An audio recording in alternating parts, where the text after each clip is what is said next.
வணக்கம். தமிழ் குரலுக்காக நான் உங்கள் ஜெயபிரகாஷ் கருணாகரன். இன்றைய சிறப்பு நேர்காணலில் நம்மோடு இணைந்திருப்பவர் திமுகவினுடைய செய்தி தொடர்பாளர் திரு சூர்யா கிருஷ்ணமூர்த்தி அவர்கள். சார் வணக்கம். சார் வணக்கம்.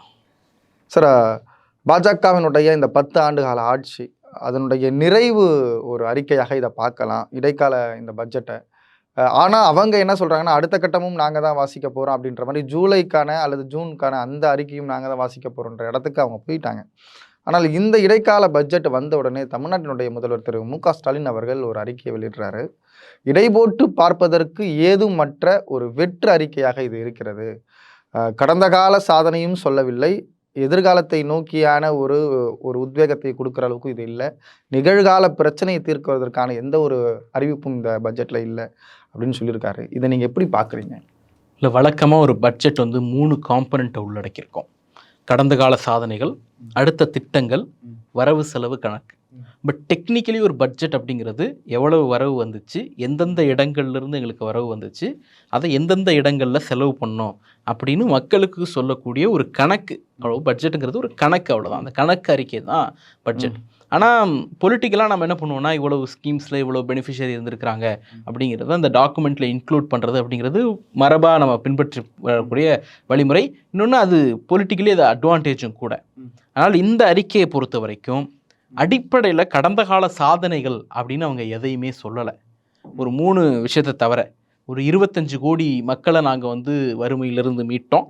அப்புறம் ஒரு 34 லட்சம் அக்கௌண்ட்ஸில் பேருக்கு 34 லட்சம் கோடி நேரடியாக டிரான்ஸ்ஃபர் பண்ணியிருக்கோம் ஜன்தன் யோஜனாலேருந்து. அப்புறம் 50% உயர்த்தியிருக்கோம் தனிநபர் வருமானத்தை அப்படிங்கிற இந்த 3 முக்கியமான குறிப்பை தவிர வேறு எந்த சாதனைகளும் அதில் குறிப்பிடப்படலை. இந்த 3லையுமே தவறுகள் இருக்குது. இவங்க சொல்கிற அந்த 25 கோடிங்கிறதுல பிரச்சனை உண்டு, ஜன்தன் யோஜனாவில் இருக்கக்கூடிய ஆக்டிவ் இல்லாத அக்கௌண்ட்ஸில் ப்ராப்ளம் இருக்குது, அதில் இருக்கக்கூடிய டெபாசிட்ஸில் ப்ராப்ளம் இருக்குது. இப்படி இவங்க சொல்கிற அந்த நம்பர்ஸ் எல்லாமே கூட தவறானது தான். அப்படி தவறான நம்பர்ஸை காட்டி கூட நாங்கள் இதையெல்லாம் சாதிச்சிருக்கோன்னு ஒரு பெரிய பட்டியலை அவர்களால் வாசிக்க முடியலை. அப்போ அந்த இடத்துல சாதனைகள் இல்லை. அடுத்தது திட்டங்கள்.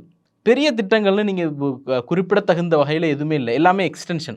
இது வரைக்குமான திட்டங்களை அப்படியே எக்ஸ்டெண்ட் பண்ணுறது, இன்னொரு கூடுதலாக இது பண்ணுறது, இது தொடரும், இல்லை இதில் அடிஷ்னலாக இப்போ 3 கோடி வீடு கட்டிருக்கோன்னா 2 கோடி வீடு கூடுதலாக கட்ட போகிறோம் அப்படிங்கிற மாதிரியானது தான் இருக்குது. 2 முக்கியமான இது அந்த சோலார் பேனல் போட்டால் 300 யூனிட் ஃப்ரீ அப்படிங்கிறது தமிழ்நாட்டுக்கு புது கிடையாதுங்க, ஏற்கனவே இலவச மின்சாரம் மாதிரியான திட்டங்கள் வச்சுருக்கோம். அடுத்தது கர்ப்பப்பை வாய் புற்றுநோய்க்கான தடுப்பூசி அப்படிங்கிற 2 விஷயம்தான்.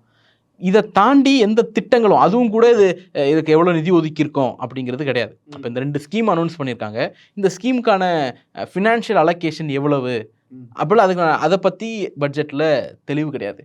அப்போ முன்வைக்கிற திட்டங்களை வைக்கிற திட்டங்களுக்கு நிதி ஒதுக்கீடு இல்லாத நிலை இருக்கிறது. 3வது முக்கியமான விஷயம், வரவு செலவு கணக்கு இருக்கா அப்படின்னு கேட்டால் அதுவுமே இல்லை. ஒரு 84 பக்கம் 84 பேரா அவங்க வாசிக்கிறாங்க ஒட்டு மொத்தமாக பட்ஜெட்டுங்கிற பேரில். அந்த முதல் பகுதியில் இருக்கக்கூடிய 84 பேரால் வெறும் 4 பேரா தான் வரவு செலவு கணக்கு, கடன், அப்புறம் எஃப்ஆர்பிஎம் ஆக்டில் நாங்கள் கொடுக்க வேண்டிய அந்த ஜிடிபிக்கும் கடனுக்குமான ரேஷியோ, இது எல்லாத்தையுமே இந்த 4 பேரால் சுருக்கிறாங்க. மிச்சம் 80 பேரா வெறும் வெற்று முழக்கங்கள், ரெட்டாரிக், கூட அதை சுருக்கிருக்கலாம்ல. இல்லை, நீங்கள் இடைக்கால பட்ஜெட்னா நீங்கள் திட்டங்கள் அறிவிக்காமல் இருக்கலாம், சாதனைகளை சொல்லாமல் இருக்கலாம், அதெல்லாம் கூட விட்டுருங்க. வரவு செலவு கணக்கு சொல்றதுல என்ன சிக்கல் இருக்கு? நீங்கள் இந்தந்த இனங்கள்லேருந்து வந்திருக்குங்கிறத கூட தெளிவுபடுத்தலை. ஒரு 4 பேரால 84 பேரா உரையில் ஒரு 4 பேரால அதை சுருக்குறாங்க. அப்படிங்கிறப்போ ஒரு பட்ஜெட்டுக்கு அடிப்படையாக டெக்னிக்கலாக இருக்க வேண்டிய வரவு செலவு கணக்கு இதில் இருக்கா? இல்லை. வழக்கமாக நம்ம சொல்லக்கூடிய சாதனைகள் இருக்கா? இல்லை. எதிர்கால திட்டங்கள் இருக்கா? இல்லை. அதனால தான் முதலமைச்சர் கேட்குறாரு, எதுவுமே இல்லைங்கிறதுனால இது இல்லை பட்ஜெட் அப்படிங்கிறார். அது சரியான வார்த்தை இல்லை. இப்போ முதல்வர் சொன்னது மாதிரி இதில் சாதனைகள் இல்லைன்னு சொல்லும்போது அவனை அவங்க ஸ்பெசிஃபிக்காக திரும்ப சொல்கிறது, எல்லோரும் பாஜகவினர் பேசுகிறது 25 கோடி ஏழைகளை நாங்கள் உயர்த்திருக்கோம். 1. 2வது, முத்ரா லோன் மூலமாக பல பேருக்கு கிட்டத்தட்ட 43,000 கோடி முறை நாங்கள் முத்ரா லோனாக கொடுத்துருக்கோம் அப்படின்றது. இது போல் பல திட்டங்களை அவங்க அறிவிச்சுட்டு தான் இருக்காங்க. அப்போ சாதனைகள் இல்லாத பட்டியல் அப்படின்னு எதை வச்சு நம்ம சொல்லலாம்? இந்த 25 கோடிங்கிறது ஒரு பெரிய ஒரு போகஸான நம்பர். உதாரணத்துக்கு இந்த 25 கோடிங்கிறத அவங்க எங்கேருந்து டெரைவ் பண்ணுறாங்க அப்படிங்கிறது இருக்குது. இந்த பட்ஜெட்டுக்கு முன்பே கூட பிரதமர் அதை சொல்லியிருக்கிறார், நிதி ஆயோக்கினுடைய சிஇஓ அதை சொல்லியிருக்கிறார். இப்படி எல்லாருமே சொல்லிட்டு தான் இருக்கிறாங்க. ஜனவரி மாதம் 2வது வாரத்தில் நிதி ஆயோக் வந்து ரமேஷ் சந்த் அப்படிங்கிறவருடைய ஒரு டாக்குமெண்ட்டை ரிலீஸ் பண்ணுறாங்க. அந்த டாக்குமெண்ட்டோட பேர் multi dimensional poverty in India since 2005 to 2006. 2005-6 multi dimensional poverty இந்தியாவில் எப்படி இருக்குது அப்படிங்கிறது தான். இப்போ இந்த கணக்கு எடுத்துக்கிட்டிங்க அப்படின்னா யோசிச்சு பாருங்க, இதில் இவங்க அந்த கணக்கில் நமக்கு உடன்பாடு கிடையாது. ஏன்னா அதனுடைய ஆய்வு முறைகள் வந்து கிரிட்டிசிசத்துக்கு உட்படுத்தப்பட வேண்டியது. அந்த ஆய்வு முறையின் மீது நமக்கு நம்பிக்கை இல்லை. ஏன்னா அது வந்து கன்சம்ஷனை பேஸ் பண்ணி கிடையாது. ஒரு தனிநபர் எவ்வளவு பொருளை நுகர்றார், எவ்வளவு பொருளை வாங்குறார் அப்படிங்கிறது கிடையாது. ஒரு தனிநபரை ஸ்கீம் போய் சேர்ந்துருக்கா இல்லையாங்கிறது தான். உதாரணத்துக்கு இப்போ என்னால் ஒரு ஹெல்த்தை அஃபோர்ட் பண்ண முடியுதா இல்லையாங்கிறது பழைய கணக்கு முறை. இப்போ வந்து ஆயுஷ்மான் பாரத் திட்டத்தில் 1 கோடி பேரை வந்து நாங்கள் சேர்த்துருக்கோம் அப்படின்னா 1 கோடி பேருக்கு ஹெல்த்து போயிடுச்சு அப்படின்னு இந்த அறிக்கை கருதும். 80 கோடி பேருக்கு நாங்கள் ஃபுட் கிரைன்ஸ் கொடுத்துருக்கோம் அப்படின்னு சொன்னால் 80 கோடி பேருக்கு உணவு போய் சேர்ந்துருச்சு அப்படின்னு இந்த அறிக்கை கருதும். இப்போ 80 கோடி பேர் உணவு வாங்குறாங்களா, அப்புறம் அந்த 1 கோடி பேர் ஆயுஷ்மான் பாரத் திட்டத்தில் பயனாளர்களாக இருக்கிறார்களா, அந்த ஹெல்த்தை அக்சஸ் பண்ணுறாங்களா அப்படிங்கிறது கிடையாது. இந்த கன்சம்ஷன் இதில் கணக்கு கிடையாது. இது கவர்மெண்ட் ஸ்கீம்ஸ், கவர்மெண்ட் கொடுக்குற டேட்டாவை கன்சாலிடேட் பண்ணி வரக்கூடிய விஷயம். சரி, எங்களுக்கு உடன்பாடு இல்லை, அவங்களுக்கு உடன்பாடு உண்டு, இல்லை பிஜேபிக்கு உடன்பாடு உண்டு, அதனால தான் இதை சாதனைன்னு கிளைம் பண்ணுறாங்க. அப்படி பார்த்தாலுமே பிஜேபி மிசரபிளாக ஃபெயில் ஆயிருக்குங்கிறத தான் அந்த அறிக்கை சுட்டி காட்டுது. இல்லை, எதை வச்சு இதை சொல்கிறேன்? நான் சொல்கிறேன், அந்த அறிக்கையில் 2005-6 எவ்வளோ பாவர்ட்டி இருந்துச்சு, 2013-14 எவ்வளோ பாவர்ட்டி இருந்துச்சு, 2023-24 எவ்வளோ பாவர்ட்டி இருந்துச்சுன்னு 3 இயரை குறிப்பிடுறாங்க. 2005-6 ஒட்டுமொத்த பாப்புலேஷனில் 55.34% வறுமையில் இருந்தாங்க, எக்ஸ்ட்ரீம்லி புவராக இருந்தாங்க அப்படின்னு இருக்கு. அதாவது வாஜ்பாய் பிஜேபி கவர்மெண்ட் விட்டுட்டு போன ஓராண்டில் இப்போ அவர்களுடைய அந்த ஆட்சி காலத்தினுடைய விளைவாக வந்த வறுமை அது. அப்போது 2013-14 அதாவது காங்கிரஸ் விட்டுட்டு போகும்போது அந்த 55.34%ங்கிறது 29.17% குறைஞ்சிடுச்சு. கிட்டத்தட்ட 26.17% மக்களை வறுமையிலிருந்து அவர்கள் மீட்டிருக்கிறார்கள். யாரு? காங்கிரஸ் கவர்மெண்ட். இப்போ 2013-14 இவங்க பொறுப்பேற்கும் போது இருந்த வறுமை அளவு வந்து 29.17. இன்னைக்கு அவங்க எவ்வளவா குறைச்சிருக்காங்கன்னா 11.28. எவ்வளோ மொத்தம்? 17.89% தான் குறைச்சிருக்காங்க. அப்போ காங்கிரஸ் தன்னுடைய 9-10 ஆண்டுகளில் 26.17% மக்களை வறுமையிலிருந்து மீட்டது. ஆனால் பாரதிய ஜனதா கட்சி தன்னுடைய 9-10 ஆண்டுகால ஆட்சியில் 17.89% மக்களை தான் வறுமையிலிருந்து மீட்டிருக்கிறது. இது அவர்கள் சாதனைன்னு சொல்கிற கிளைம் பண்ணுற அந்த ரிப்போர்ட்லேருந்து வரக்கூடியது. அப்போ 100 பேரில் 26 பேரை வறுமையிலேருந்து மீட்டது காங்கிரஸ். நீங்கள் 100 பேரில் 17 பேரை தான் வறுமையிலேருந்து மீட்டிருக்கீங்க. அப்போ எது எஃபெக்டிவாக செயல்பட்டுருக்கு? பெரிய ரிஃபார்ம் எதுவுமே நடக்கல. அதாவது கிராமப்புற வேலை உறுதி திட்டம், மகாத்மா காந்தி பேரில் கொண்டு வந்த அந்த திட்டம் இருக்குல்ல, அது பல பேரை வறுமையிலேருந்து மீட்டுச்சு. கல்வியை உறுதிப்படுத்தணும் அப்படிங்கிறதுக்காக கட்டாய கல்வி சட்டத்தை கொண்டு வந்தோம், அது பல பேருக்கு கல்வியை கொண்டு போய் சேர்த்துச்சு. நீங்கள் இன்றைக்கி அது எல்லாத்துலேயும் இதை முட்டுக்கட்டையை போடுறீங்க. 3ஆவதுல பரிச்சு வைப்பேன், 5ஆவதுல பரிச்சு வைப்பேன், 10ஆவதுல பரிச்சு வைப்பேன், இப்படி வரிசையாக போட்டு முட்டுக்கட்டை போட்டு வெளில தள்ளுறத தான் நீங்கள் அதில் குறியாக இருக்கீங்க. தவிர அவனுக்கு ப்ரொவைட் அந்த ஹெல்த் கேரையோ அல்லது எஜுகேஷனையோ கொண்டு போய் ப்ரொவைட் பண்ணுறதில்ல. இப்போ நான் சொன்ன இந்த கணக்குப்படி 1 கோடி பேருக்கு நாங்கள் ஹெல்த் கார்டு கொடுத்துட்டோன்னா அது 1 கோடி பேருக்கு ஹெல்த் அக்சஸ் கிடைச்சிட்டு தான் இது கருது இல்லை. ஆனால் அதில் இருக்க ஃப்ளாஸ், உதாரணத்துக்கு 7.5 லட்சம் கோடி ஊழல்னு அம்பலப்படுத்தின சிஏஜி ரிப்போர்ட்டில் ஒரு முக்கியமான விவரத்தை சொல்கிறாங்க. அதாவது 3446 பேர் இறந்து போனவங்களுக்கு அந்த ஆயுஷ்மான் பாரத் திட்டத்துக்கு கீழே 6.9 கோடி ரூபா நிதி கொடுத்துருக்காங்க, அவங்களுக்கு ட்ரீட்மெண்ட் பண்ணதா அப்படின்னு இருக்குது. ஒரு 4200 சொச்சம் பேருக்கு வந்து வெறும் 7 ஆதார் கார்டை வச்சு போட்டிருக்கிறது. கிட்டத்தட்ட ஒரு 7.5-8 லட்சம் பேருக்கு வெறும் ஆல்-9 நம்பர் போட்டு இது பண்ணியிருக்கிறது. இப்போ இதெல்லாம் கன்சாலிடேட் பண்ணிங்களா, இப்படியான பெனிஃபிஷரி இங்கே இல்லை. அப்போ இந்த 1 கோடிங்கிற நம்பரை நீங்கள் எவ்வளோ வெரிஃபை பண்ணாமல் எடுத்தீங்க? இப்போ இந்த நம்பர் மேலே நமக்கு இந்த அறிக்கை மீது நம்பிக்கை கிடையாது. ஆனால் இந்த அறிக்கையை நம்பினாலும் காங்கிரஸ் தான் பெட்டராக பெர்ஃபார்ம் பண்ணிச்சு, நீங்கள் தோத்துருக்கீங்கிறது தான் அதில் ரிஃப்ளெக்ட். கிட்டத்தட்ட 9 நம்பர்ஸ் வந்து அதில் மாறுது. சரிங்க, ஆனால் இப்போது நீங்கள் சொல்வது போல் இந்த பட்ஜெட்டில் மிக முக்கியமான விஷயமா ஒரு 4 விஷயத்தை பார்த்தாங்க. ஒன்று ஏழைகள், இளைஞர்களுடைய முன்னேற்றம், பெண்களுடைய முன்னேற்றம், விவசாயிகள். இப்போ பிரதமர் கிசான் ஸ்கீம் மூலயமா பல திட்டங்கள் அறிவிச்சாங்க, கிட்டத்தட்ட 6000 ரூபாய் கொடுக்குறதால அவங்க பேசிகிட்டு இருக்காங்க. இப்போ இது எதுவுமே சாதனைக்குள்ளே வராதா? இல்லை, ஒன்று அதுக்கு முன்னாடி இந்த பாவர்ட்டியில் 2 இருக்குது. ஒன்று மல்டி டைமென்ஷனல் பாவர்ட்டி, இன்னொன்று மணி பாவர்ட்டி. இந்த மணி பாவர்ட்டி அப்படிங்கிறது ஒருவருடைய வருமானம் எவ்வளோ இருக்குது, இன்கம் எவ்வளோ இருக்குங்கிறத பேஸ் பண்ணி கொடுக்குறது. இந்த மணி பாவர்ட்டி கேட்டிங்கன்னா அது கேலிக்கூத்து. கிட்டத்தட்ட ஒரு மாதத்திற்கு ஒரு ரூரல் ஏரியாவில் 1059 ரூபா, ஒரு நாளைக்கு 35 ரூபா நீங்கள் சம்பாரிச்சிங்கன்னா நீங்கள் வந்து புவர் கிடையாது, உங்களை ஏழ்மையிலிருந்து மீட்டுட்டாங்க. அதே போல் நகர்ப்புறத்தில் சென்னை உட்பட, டெல்லி உட்பட, பூனே மாதிரியான பெருநகரங்கள், பெங்களூர் மாதிரியான நகரங்கள் உட்பட நகர்ப்புறத்தை பொறுத்த வரைக்கும் 1286 ரூபா ஒரு மாதத்திற்கு.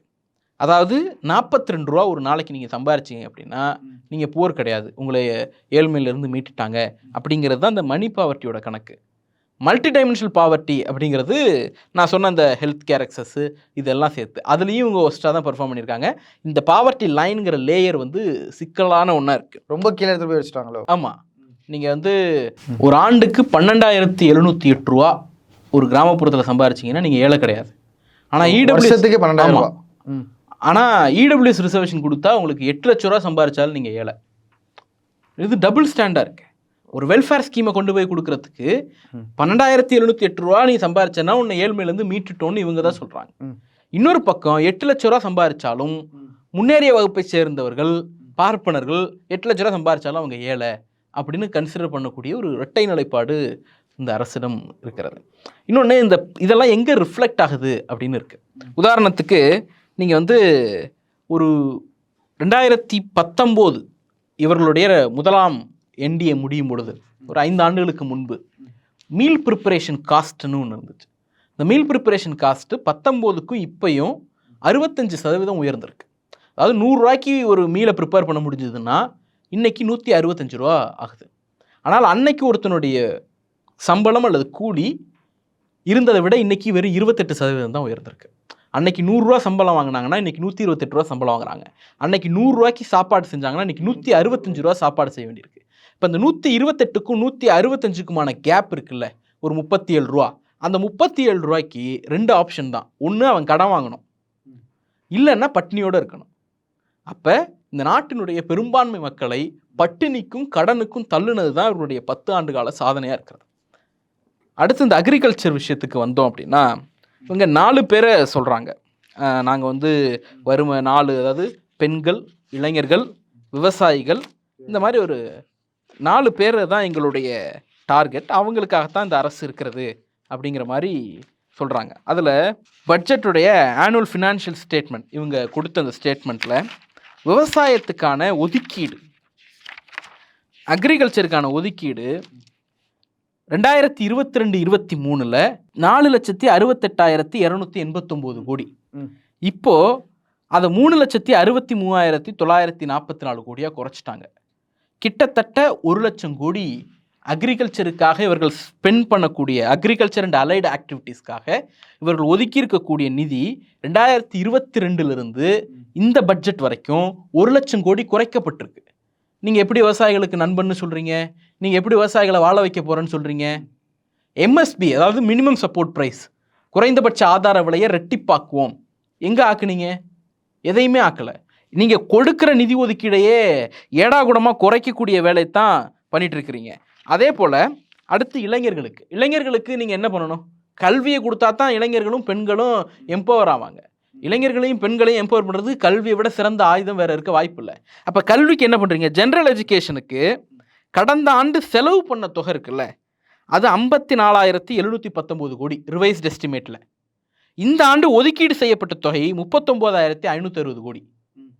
55,000 கோடி போன வருஷம் செலவு பண்ணுவாங்களாம், இந்த வருஷம் 39,000 கோடி தான் ஒதுக்குவாங்களாம். கேட்டால் நாங்கள் இளைஞர்களை எம்பவர் பண்ணுறோம் வாங்கலாம். குறைச்சிருக்காங்க. கிட்டத்தட்ட 15,000 கோடியை குறைச்சிருக்காங்க. ஆனால் இந்த இடத்துல இருந்து நீங்கள் SC ST OBC அந்த அவங்களுக்காக ஒதுக்கப்பட்ட நிதி அப்படின்னு பார்க்கும்போது அது டபுள் மடங்கு பண்ணிட்டு வந்தானே அறிக்கை சொல்லுங்கள். இல்லை, அது தவறான கணக்கு. நீங்கள் பாருங்கள், இப்போ இதுலேயே டெக்னிக்கல் எஜுகேஷன் வந்து 25,000 கோடி போன 25,049 கோடி போன நிதியாண்டில் செலவு பண்ணியிருக்காங்க. இந்த நிதியாண்டுக்கு 19,594 கோடி தான் ஒதுக்கீடு. 6,000 கோடி கட்டு. இதை இளைஞர்களை வாழ வைக்கிறதா? இளைஞர்களுடைய கல்வியை புரட்சி ஏற்படுத்துறதா? நீங்கள் அதே போல் SC ST வெல்ஃபேர் பற்றி கேட்டீங்க. Welfare of schedule caste, schedule tribes, other backward, OBC and minority, இதுக்கு 10,188 கோடி ரூபா அவங்க வந்து ஒதுக்கியிருக்காங்க. போன ஆண்டு செலவு 5,780 கோடி ரூபா, டபுள் பண்ணியிருக்காங்கன்னு இந்த கணக்கு சொல்கிறீங்க. ஆனால் போன ஆண்டு எவ்வளோ ஒதுக்குனாங்கன்னு ஒரு கணக்கு இருக்குல்ல. போன ஆண்டு ஒதுக்கப்பட்ட தொகை 9,336 கோடி ரூபா. ஆனால் செலவு பண்ணது 5,700 கோடி ரூபா. இப்போ நம்மளுடைய கேள்வி வந்து 9,000 கோடி ஒதுக்கிட்டு 5,000 கோடி ஏன் செலவு பண்ண, 4,000 கோடி எங்கே போச்சு அப்படிங்கிற கேள்வி தான் நம்ம கேட்கணும். அதுக்கு பதிலாக நம்ம 9,000 இவங்க 5,000 கோடி செலவு பண்ண இப்போ 10,000 கோடி ஒதுக்குறேன் அப்படிங்கிறது கிடையாது. போன வருஷம் நீங்கள் 10,000 கோடி ஒதுக்குனேன், 9,000 கோடி 9,000 கோடி ஒதுக்குனேன், இப்போ 10,000 கோடி ஒதுக்குறேன். பெரிய டிஃப்ரென்ஸ் எதுவுமே இல்லை. ஆனால் இடையில செலவு பண்ண தொகை இருக்குல்ல, அது கம்மி. ஒரு 5,000 கோடி நீங்கள் 4,000 கோடி வேறு ஸ்கீமுக்கோ வேறு பிரச்சனைகளுக்கோ ஓபிசி வெல்ஃபேர்லேருந்து மைனாரிட்டி வெல்ஃபேர்லேருந்து டைவெர்ட் பண்ணிட்டீங்க. இப்போ இது சாதனைன்னு சொல்லக்கூடாது, இது வேதனை. கிட்டத்தட்ட ஒரு பக்கம் டபுள் டிஜிட்ல கணக்கு காட்டிட்டு, ஆனால் அதுக்கு உள்ள இருக்கிறதுல பார்த்தா கம்மியாக இருக்கு, பாதி ஆக்கியிருக்காங்க. ஒதுக்கப்பட்ட தொகையில் பாதி தொகையை தான் செலவு பண்ணியிருக்காங்க அப்படிங்கிறது வெளிப்படையாக தெரியுது. அதே போல் ஹவுசிங் ஸ்கீமுக்கு இவங்க என்ன, நாங்கள் வந்து ஏழைகளை மேலே கொண்டு வர போகிறோம் அப்படிங்கிறாங்க. ஹவுசிங் ஸ்கீமுக்கு 2022-23 ஆக்சுவல் அக்கௌண்ட்டில் ஒதுக்கப்பட்ட தொகை வந்து 18,174 கோடி ரூபா. இப்போ அதை எவ்வளோ பண்ணியிருக்காங்க, 7,712 கோடி ரூபா. இப்படி ஒதுக்கிட்டு அடுத்த 5 ஆண்டுகளில் 2 கோடி புதிய வீடுகளை கட்டுவோம். யார் காதில் பூ சுத்துறீங்க? இப்போ இந்த மாதிரியான ஒரு வெற்று அறிக்கை அல்லது ஏமாற்றக்கூடிய அறிக்கையாக இது இருக்கிறது. இப்போ இது அதனால தான் இது எதையுமே அவங்க பட்ஜெட் டாக்குமெண்ட்ல சொல்லலை, இது தனியாக கொடுத்துட்டாங்க, உரையில சொல்லாம இது எல்லாத்தையும் அனெக்ஷர் போட்டு சொல்லிடுறது. நாங்கள் இந்த துறைக்கு இவ்வளோ ஒதுக்கியிருக்கோம் அப்படிங்கிறது உரையில இல்லை. இடைக்கால பட்ஜெட்ல இந்த மாதிரி படிப்பாங்களா இந்த லிஸ்ட்ல? அது பட்ஜெட் தாக்கல் பண்ணக்கூடியவருடைய சுதந்திரம். அதனால அந்த உரையில இதுதான் இருக்கணும்னு நான் சொல்லலை. அதனால அடிப்படை கணக்கு இருக்கணும்ல. நீங்கள் ஏன் மறைச்சிங்கிற கேள்வி எதனால் வருதுன்னா, நீங்கள் இந்த மாதிரி பண்ணியிருக்கீங்க, நாங்கள் வந்து 4 பேரை வாழ வைக்கிறோங்கிறீங்க, அந்த 4 பேருக்கான நிதி ஒதுக்கீடையும் குறைச்சிருக்கீங்கல்ல, அங்கதான் பிரச்சனை. எத்தனை பேர் தேடி போய் படிப்பாங்க அது தெரியாதுல்ல நமக்கு. அது ஒரு விஷயம் இருக்கு. சரிங்க, இப்போ இந்த பட்ஜெட்ல ஸ்கீம்ஸை பற்றியான பேசும்பொழுது இவ்வளோ உள்ளுக்குள்ள லேக்ஸ் இருக்குன்னு சொல்லுவாங்க. ஆனால் ஜிஎஸ்டி டேக்ஸ் ரிலேட்டடாக பேசும்பொழுது கிட்டத்தட்ட நாங்கள் வந்து டேக்ஸோடைய இன்கம் அது டேக்ஸை கூடியிருக்கோம் அப்படின்ற இடத்துக்கு அது போகுது. கார்பரேட்டோடைய டேக்ஸை குறைச்சிருக்காங்க. இதை நம்ம எப்படி புரிஞ்சுக்கிறது? 2 விஷயம் இருக்குது சார். வரி போடாமல் ஒரு அரசாங்கம் நடத்த முடியாது, கட்டாயம். கடன் வாங்காமலும் ஒரு அரசாங்கம் நடத்த முடியாது. இப்போ இந்த வரி இருக்குல்ல, வரியை யார் மீது போடுகிறீர்கள் அப்படிங்கிறது ரொம்ப முக்கியம். இப்போது நீங்கள் இருக்கீங்க, நான் இருக்கேன், நான் ஒரு ப்ரஷ் வாங்குறேன், ஒரு பேஸ்ட் வாங்குறேன், ஒரு சோப்பு வாங்குறேன், இதுக்கு நான் எத்தனை % ஜிஎஸ்டி கட்டுறனோ அதே பர்சன்டேஜ் தான் ஆண்டுக்கு 1 கோடி ரூபா சம்பாதிக்கிறவனு கட்டுவான், அம்பானியும் கட்டுவார். இன்னைக்கு நான் வந்து ஒரு புக்கு வாங்குறேன், நோட் புக் வாங்குறேன், அதுக்கு நான் எவ்வளோ % கட்டுறனோ அதே தான் அதானியும் கட்டுவார். அப்போ பொருளின் மீது விதிக்கக்கூடிய, கன்சம்ஷன் மீது விதிக்கக்கூடிய வரி இருக்குல்ல, அந்த ஜிஎஸ்டி, அது பல ஆயிரம் கோடி சம்பாதிக்கிறவனுக்கும் ஒரே சதவீதம் தான், 1 ரூபா சம்பாதிக்கிறவனுக்கும் ஒரே சதவீதம் தான். இல்லை, கன்சியூமர் வாங்கும் போது அந்த ஜிஎஸ்டி தானே கட்ட முடியும். அப்போ இதில் வந்து நீங்கள் எல்லாரும் ஒரு அன்றாடங்காட்சியும் பல ஆயிரம் கோடிக்கு அதிபதியும் இதில் ஈக்குவல் ஆயிடுறாங்க இந்த வரி செலுத்துவதில். அப்போ இந்த வரியை நீங்கள் என்ன பண்ணணும், கூடுமான வரை குறைத்து வச்சிருக்கணும். அப்போ தானே ஏழை பெனிஃபிட் ஆகும். முதல்ல கார்ப்பரேட் டேக்ஸ் மூலமாக தான் நீங்கள் அதிகப்படியான வருவாயை ஈட்டியாகணும். ஆனால் இவங்க என்ன பண்ணுறாங்க, 2 இடத்துல சாதனைகளை சொல்கிறாங்க. ஒன்று, corporate tax was decreased from 30% to 22% for existing domestic companies and 15% for certain new manufacturing. அப்போது உள்நாட்டு பெருமுதலாளிகள் கார்ப்பரேட்டுக்கு 30% இருந்த வரியை 22% குறைச்சேன், இன்னும் சில பேருக்கு 15% குறைச்சேன், இது எங்களுடைய சாதனை அப்படின்னு நிர்மலா சீதாராமன் அவர்கள் பேரா 88 சொல்றாங்க. புதிய இன்ஃப்ராஸ்ட்ரக்சர் இருக்குல்ல, புதுசா இண்டஸ்ட்ரியல்ஸ் ஸ்டார்ட் பண்றவங்க, அது பெருமுதலாளிகள் தானே. எப்படியோ கார்ப்பரேட் நீங்க அப்படியே இருந்தனால ஸ்டார்ட் பண்ணும்போது அது இருக்கட்டும், இருந்தாலும் உங்களுக்கு 30%லேருந்து 22% குறைந்தது. இன்னும் சொல்ல போனா யூபிஏ கவர்மெண்ட்ல 40% இருந்துச்சு கார்ப்பரேட் டாக்ஸ். அப்போ வராத முதலீடா இப்போ புதுசாக வந்துருச்சு உங்களுக்கு.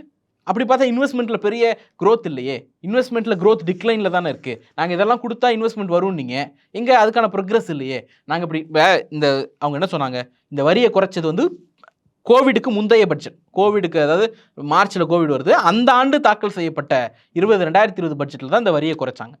அப்போ 2020 குறைச்சதுனால ஆண்டுக்கு 1 லட்சம் கோடி அரசுக்கு நட்டம், வருவாய் இழப்பு. இந்த 1 லட்சம் கோடிக்கு ஈக்குவலான இன்வெஸ்ட்மெண்ட் வந்திருக்கு, வேற வகையில் இது காம்பன்சேட் ஆயிருக்கு அப்படின்னு ஏதாவது ஒரு டாக்குமெண்ட் ஒன்றிய அரசால் கொடுக்க முடியுமா? கொடுக்க முடியாது. ஏன்னா அப்படி ஒன்று நடக்கலை. ஆனால் 88 இதை சாதனைன்னு சொல்லிட்டு பேரா 90 monthly cross GST collection has doubled, மாதாந்திர ஜிஎஸ்டி கலெக்ஷன் ரெட்டிப்பாயிருக்கு, 2 மடங்கு நாங்கள் ஜிஎஸ்டி கலெக்ட் பண்ணுறோம் அப்படிங்கிறது. அப்போ இது சாமானியர்களுக்கு இதையும் ஆமாம். அப்போ அப்போ கார்ப்பரேட்டுகளின் மீது வரி விதிக்கக்கூடிய வரியை நாங்கள் குறைத்தோம் அப்படிங்கிறது ஒரு சாதனை. சாமானியர்கள் மீது விதிக்கக்கூடிய வரியை நாங்கள் அதிகப்படுத்தணும், ரெட்டிப்பாக்கணும் அப்படிங்கிறது இன்னொரு சாதனை. அப்போ வரி விதிப்பில் இந்த அம்மையாருக்கு இருக்கக்கூடிய பார்வை, பிஜேபிக்கு இருக்கக்கூடிய பார்வை அப்படிங்கிறது சாமானியன் தேர்ந்து புடுங்கி கார்ப்பரேட் கையில் கொடுப்பது அப்படிங்கிறதா தான் இருக்குது. சரிங்க சார். இப்போ இந்த அறிக்கையை படிக்கும் பொழுது அல்லது அவங்க வாசிக்கும் பொழுது பல பேரால் கிரிட்டிசைஸ் பண்ணப்பட்ட, அதற்கு ஒரு விமர்சனக்குள்ளாக்கப்பட்டது ஒரு விஷயம் என்னென்னா, மொழி சார்ந்து இந்த பட்ஜெட்டை நம்ம புரிஞ்சிக்கணும்னா பல இந்தி லாங்குவேஜ் நமக்கு தெரிஞ்சிருக்கணும், வார்த்தைகளை புரிஞ்சிருந்தால் மட்டும்தான் இதை புரிஞ்சிக்க முடியும்னு சொல்கிறாங்க.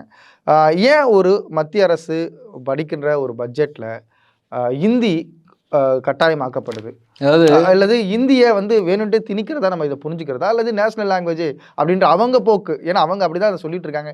இந்தியா ஒரு காமன் லாங்குவேஜில் பார்க்கும்போது இந்தியா தான் இருக்கு அப்படின்றத நம்ம புரிஞ்சுக்கிறோம். இதை எப்படி பார்க்கலாம்? பாரதிய ஜனதா கட்சியை பொறுத்த வரைக்கும் இந்தியா என்பது இந்தி, இந்து, இந்தியா, அவ்வளோதான் அவங்களுக்கு.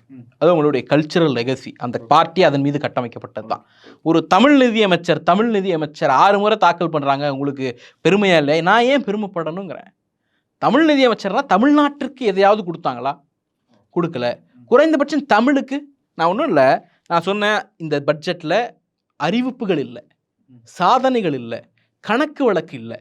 அப்போ என்ன இருக்குது? வெற்று முழக்கங்கள், வெறும் ஸ்லோகன்ஸ் தான் இருக்குது. அந்த ஸ்லோகன்லாம் பாருங்களேன். சப்கா சாத் சப்கா விசாத், சப்கா சாத் சப்கா விஸ்வாஸ், எனக்கு வாயில் வரல, சப்கா பிரயாஸ், பஞ்ச் பிரான், அம்ரித் கால், ஆத்ம நிர்பார் பாரத், ஹர்கார் ஜல்லு, விஷ்கித் பாரத், கதி சக்தி, கரீப் கல்யாண், தேஷ்கா கல்யாண், ஜன்தன்னு, ஸ்வாநிதி, ஜன்மான் யோஜனா, விஸ்வகர்மா யோஜனா, கிஷான் சன்மான், ஃபிஷல் பீமா யோஜனா, முத்ரா, பஞ்சாமிருத், அப்புறம் திவாஸ் யோஜனா, ஷாக்தம் அங்கன்வாடி போஷன், ஆயில் சீட்ஸ் அபியான், மத்ஸ்யா சம்படா, லாக்பதி தீதி. இதெல்லாம் நீங்கள் இந்த பட்ஜெட் டாக்குமெண்ட்டை புரிஞ்சுக்கணும்னா இது எல்லாத்துக்கும் அர்த்தம் தெரியணும் உங்களுக்கு. இது எல்லாத்துக்கும் அர்த்தம் தெரிஞ்சால் தான் உங்களால் இந்த பட்ஜெட் டாக்குமெண்ட்டை, பொருளாதாரம் தெரிந்து ஆங்கிலம் மட்டுமே தெரிந்தவர் இருக்காங்கல்ல, அவங்க எக்கனாமிக்கில் எக்ஸ்பர்ட்டாக இருப்பாங்க, வெறும் ஆங்கில அறிவு மட்டும்தான் இருக்கும், தமிழ் அறிவு மட்டும்தான் இருக்கும், ஹிந்தி தெரியாது அப்படின்னா அவங்களால இந்த பட்ஜெட் டாக்குமெண்ட்டை புரிஞ்சிக்க முடியாது. அவங்களுக்கு இந்த ஹிந்தி வார்த்தைகளுக்கெல்லாம் அர்த்தம் தெரிஞ்சால் மட்டும்தான் புரிஞ்சிக்க முடியும். சரி, எல்லாமே இது என்ன சொன்னதெல்லாம் ஸ்லோகன், திட்டங்களுடைய பெயர், இலக்குகளுக்கு அவங்க வச்சிருக்கிற பெயர். இதில் ஏதாவது ஒரு, இந்த பட்ஜெட் டாக்குமெண்ட்டில் ஏதாவது ஒரு திட்டத்திற்கோ ஸ்லோகனுக்கோ இலக்குக்கோ நான் ஹிந்தி பெயர், நீங்கள் தமிழை விடுங்க, குஜராத்தி, மலையாளம், தெலுங்கு, துளு, அந்த பக்கம் பிகாரி, இப்படி எத்தனை ஒடியா, எவ்வளவு மொழி இருக்கு. அப்ப இந்தியா என்பது இந்தி மட்டும்தானா? இந்தியை தாண்டி இந்தி படிச்சவங்க மட்டும்தான் இந்த பட்ஜெட் டாக்குமெண்ட்டை புரிஞ்சுக்கணும்னு நீங்க நினைக்கிறீங்களா? நீங்க பட்ஜெட் டாக்குமெண்ட் ஆங்கிலத்தில் கொடுத்துட்டீங்க. ஆங்கிலத்தில் கொடுத்தாலுமே ஹிந்தி தெரியாத ஒருவரால் டிக்ஷனரி இல்லாம, டிரான்ஸ்லேட்டருடைய உதவி இல்லாம இந்த பட்ஜெட் டாக்குமெண்ட்டை படிச்சு புரிஞ்சுக்க முடியாது. அப்படிங்கிற அவல நிலைக்கு தள்ளி இருக்கிறார்கள். அப்ப பாஜகவை பொறுத்த வரைக்கும் இந்தியா என்பது ஹிந்து, ஹிந்தி, வேற எதுவும் கிடையாது. அதனால இது தமிழர் படிச்சாங்கன்றதுல பெருமை கொள்றதுக்கு அவசியமே இல்லை. அது ஒண்ணுமே இல்லை. ஒரு தமிழர் இந்தியை திணித்தாருங்கிறது வேணா நம்ம வெக்கப்படலாம். ஓகே. ஒரு நிறைவு கேள்வியாக வைக்கிறேன். இந்த பட்ஜெட்டை படித்து முடித்த பிறகு பாஜகவினரால் சொல்லப்பட்டது என்னென்னா, எதிர்வாதம் வந்ததால் அதை சொன்னாங்க. என்ன எதிர்வாதம் சொன்னாங்கன்னா, இதில் எதுவுமே இல்லை, எதிர்பார்த்ததுக்கான எந்த இதுவும் இல்லை, மக்களுக்கு ஒரு ஹோப் கொடுக்குற மாதிரியான எந்த திட்டங்களும் இதில் இல்லை அப்படின்னும் போது, பாஜக தரப்புலேருந்து சொல்லப்பட்டது, தேர்தல் எதிரில் இருக்கும்போது அந்த மாதிரியான ஹோப் எதுவும் கொடுக்கக்கூடாது, நாங்கள் நியாயமாக மக்களுக்கு என்ன தரணுமோ, எந்த இடத்துல தரணுமோ, எந்த இடத்துல சாதனைகள் வந்திருக்கோ அதை தான் நாங்கள் சொல்லியிருக்கோம் அப்படின்னு போகிறாங்க. ஒரு நியாயமான ஒரு பட்ஜெட்டையாக இதை பார்க்கக்கூடாது. முதல்ல கணக்கு கொடுக்கணும். அதுவே இந்த பட்ஜெட்டில் இல்லைங்கிறது தான் பிரச்சனை. இன்னொன்று, சாதனைகளும் இல்லை, திட்டங்களும் இல்லை. திட்டங்கள் நீங்கள் 2014 இவங்க என்ன சொன்னாங்க, இதே லாஜிக் காங்கிரஸுக்கும் பொருந்தும்ல, அப்புறம் எதுக்கு 2014 அருண்ஜேட்லி 5 லட்சம் ரூபா வரைக்கும் எக்ஸப்ஷன் கொடுங்க அப்படின்னு பட்ஜெட் அன்னைக்கு சொன்னார். அப்போ அவங்க பண்ணால் அவங்களுக்கு வந்தால் தக்காளி சட்னி, உங்களுக்கு வந்தால் அர்த்தமா?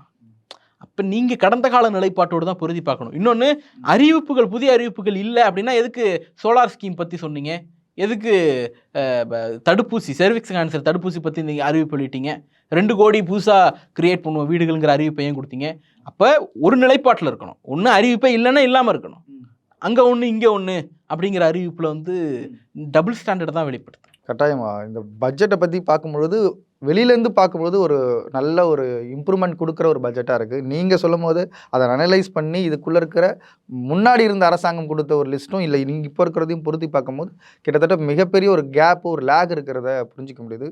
பார்ப்போம், இந்த பட்ஜெட் முடிஞ்சு அடுத்தது தேர்தல் வரப்போகுது. தேர்தலுக்கு பிறகு அவங்களே வாசிக்கிறதா அவங்க சொல்லியிருக்காங்க.